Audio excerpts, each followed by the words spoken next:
World Series champion Jordan Montgomery, and I think the first and most important question is, what's happened to your Sudoku game over the past couple of years? Took a year off, raising a baby and a puppy, and brain went dead, so getting it moving again. Do you feel like, so we have a 3-year-old and a 3-year-old dog, and I feel like their personalities are oddly similar. Do you feel like your baby and dog's personalities are similar at all? Well, if so, then we were in for a lot. So we got the puppy, and then basically like a week later found out my wife was pregnant. So we have a 9-month-old puppy who is a polar bear golden retriever mix. Wow. He's huge. I don't believe he's just golden retriever, but he is. He's going to be 100 pounds. He bulldozes his way through doors, kind of does whatever he wants. So while a lot of people are here to train and whatnot, you need to sleep here is what I'm hearing, right? Yeah, thankfully he's in summer camp with my parents. So him and my 7-year-old golden retriever having a good time. What's it like? I mean, we were all here 3 years ago. That feel of the start of something special. What's it like being back here? Just the same vibes, same culture. It's kind of like we didn't miss a beat, you know. We got just a group of guys that are all working hard and enjoy being around each other, and it definitely makes driving to the field, wanting to be here, getting here early, hanging out, you know, it makes it much easier. So, and I wanted to kind of expand on that just a little bit, because you know how sometimes people are like, oh, they get millions of dollars, blah, blah, blah. Do you think people lose sight of, like, it can still be difficult to come to work at times? Yeah, I mean, it still can be, it's a hard job, especially if you're not playing the game well, which, I mean, it's a hard game. You want to enjoy who you're around.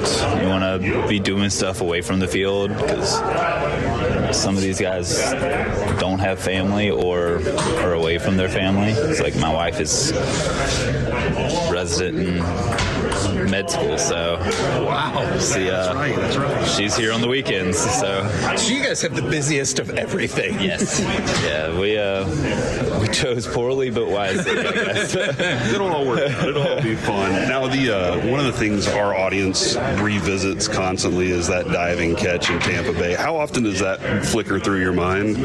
Or are you allowed to reflect on that? No, people give me a hard time about it. Every time we do PFPs, Pop Fly Communications, they're like, hey, like, Monty's done. He doesn't need glove side first base. We know it's there. So it's a good, funny joke. Gets a little chuckle every time someone says it. But for our fan base, like, that is a moment that launched, for me specifically, I say it all the time, I'm like, that launched the whole team. You could see how fired up they were and everything. That's a unique feeling to this game. Yeah, I mean, I think I remember the next day seeing the replay and Nate's face was like, it was like, no way. But just challenge him, be like, let's see you do that. Yeah, honestly, I want you to camp under it next time. Yeah, I mean, it'll be something I never forget. I'm glad my brother and my dad were there. It was just a really cool day. But for as much as we all love 2023, everything moves forward. Where are you at in your recovery process, and what do you work on right now? I am one bullpen in, half mound, went good.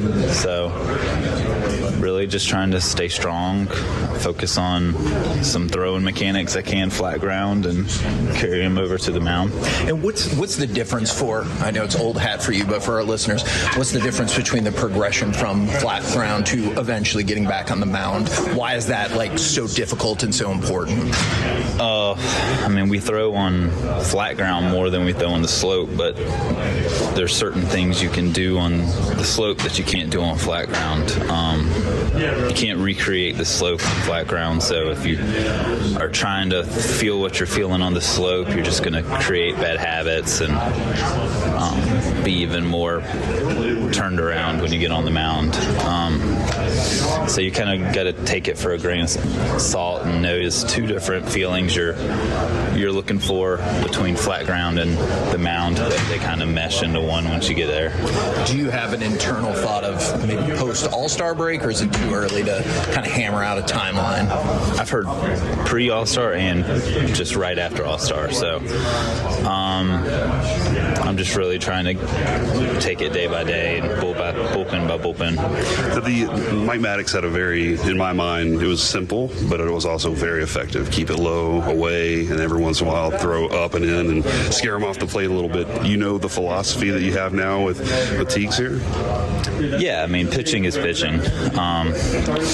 He was with Mad Dog, learned a lot from him, and is really good himself. So I've been really excited to watch him. He's going to help me mechanically get everything right, make sure I'm throwing hard when I come back, and scouting report between the two of us will have a good plan going in. How important is that scouting report and the way somebody delivers it to you? Because it's got to be something you got to be able to consume and keep. Yeah, it's a breath of fresh air for sure. I do homework before games, but it's nice to see it on paper and have this in the dugout with me, with my stuff, with Higgy. It's like by the end of all that, you just have full trust.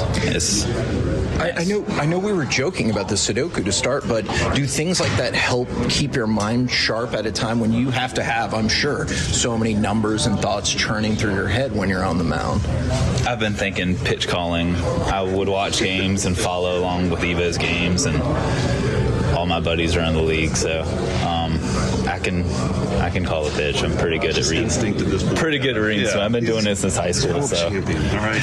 Okay, fair enough. Now, what about the competitiveness level that we see at the ping pong table? Do you engage in such things, or how do you stack up ping pong wise? Don't stack well.